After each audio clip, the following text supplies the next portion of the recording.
मुलांना न्याय मिळावा आणि परीक्षा पारदर्शकपणे व्हावी याच्यासाठी आता AI आहे. मला सांगा, जगामध्ये परीक्षा होतात, जगभरात परीक्षा होतात, तिथे कसा पेपर फुटत नाही, आपलाच कसा फुटतो? मग एकीकडे तंत्रज्ञान, आधार कार्डसारखा अप्रतिम कार्यक्रम काँग्रेसच्या सरकारमध्ये UPAमध्ये हा डॉक्टर मनमोहन सिंग साहेबांच्या काळात झाला. आज प्रत्येकाला आधार मिळालं की नाही?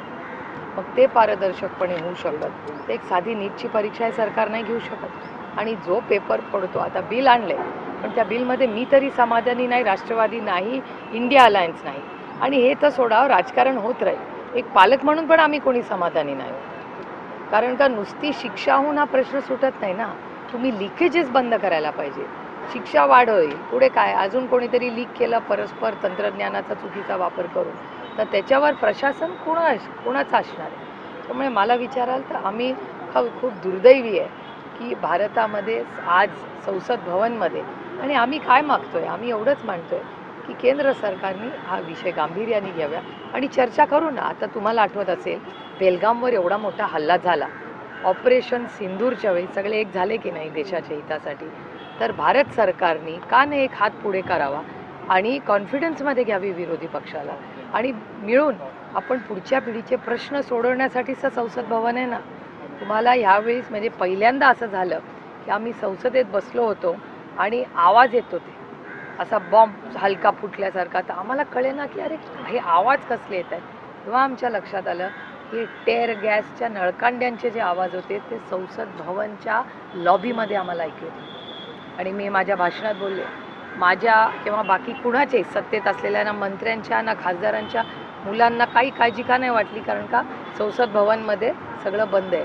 पण त्या आईचा, त्या वडिलांचा, त्या बहिणीचा, भावाचा, कुटुंबाचा विचार करा. त्यांची मुलं जंतर मंतरला आंदोलन करत असतील, त्यांच्यावर काय त्या क्षणी जात असते. तुमच्यासारखे अनेक तुमच्यासारखे रिपोर्टर पण लाईव्ह करत होते. कालच मी इंस्टाग्रामवर एक रील पाहिला, एक पंजाबची मुलगी आहे, ती तिच्या भावाला शोधत होती आणि ती अपील करत होती की मी माझ्या भावाला शोधते, मला मदत करा. मला सांगा, ते भारतीय नाहीत का? त्यांना अधिकार नाही का? प्रेमाने जर पोरांची कोणीतरी, आपल्या लेकरांची, आपल्या मुलींची प्रेमाने कोणीतरी बोललं असतं तर कदाचित हा दिवस आलाच नसता.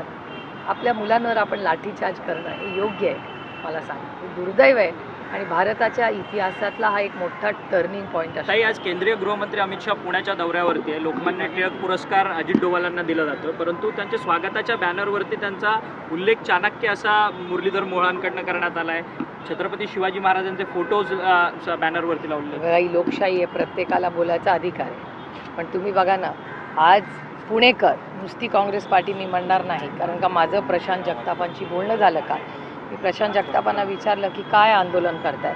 प्रशांत जगतापांनी मला सविस्तर सांगितलं की ताई, हे फक्त काँग्रेसचं आंदोलन नाही, हे पुणेकरांचं आंदोलन आहे आणि आम्ही कोणीही याच्यात राजकारण आणू शकत नाही. पण आमच्या आपल्या सगळ्यांची, ती काय फक्त कुणाची मुलं नाही, ती भारताची मुलं आहेत. त्या भारताच्या मुलं आणि मुलींवर ज्या पद्धतीने लाठीचार्ज झाला, ज्या पद्धतीने मुलींचे केस पकडले गेले, त्यांना म्हणजे मी बोलूही शकत नाहीत अशा गोष्टी मुलींबरोबर घडल्या, अतिशय दुर्दैवी, आणि त्याचा आम्ही जाहीर निषेध करतो. पंतप्रधानांनी एक नवीन व्हिडिओ आता इंस्टाग्रामवर टाकला आहे. त्यात ते म्हणतात की माझ्या आईवरूनही शिवी देण्यात आली, मात्र या सगळ्या पोरांना माफ केलं पाहिजे, ही सगळी आपलीच पोरं आहे. म्हणून तर आम्ही चर्चा मागतोय ना. जर ह्या गोष्टीवर दोन्ही बाजूनी विरोधी पक्षाला कॉन्फिडन्समध्ये घेऊन जर ह्याच्यावर सविस्तर चर्चा झाली तर मार्ग निघू शकतो. पण इच्छा असली पाहिजे ना मार्ग निघायची. आम्हाला या विषयावर राजकारण करायचं नाही, पण भारतातल्या युवक आणि युवतीवर जर भारत सरकारने केसेस केल्या तर ताकदीने, माणुसकीच्या नात्याने आपली भारतीय मुलांच्यासाठी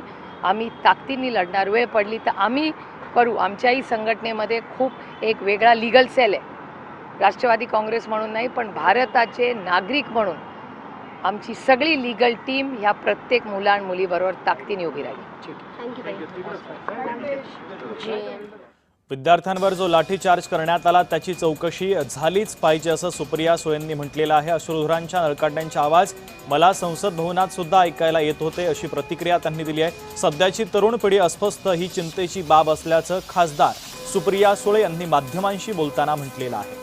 तर लाठीचार्ज करण्यात आला त्याची चौकशी झालीच पाहिजे असं सुप्रिया सुळे यांनी म्हटलेलं आहे. तर परीक्षा या पारदर्शकपणे व्हायला हव्यात आणि सरकारने याचं उत्तर द्यायला हवं असं देखील सुप्रिया सुळेंनी म्हटलेलं आहे. विद्यार्थ्यांवर जो लाठीचार्ज करण्यात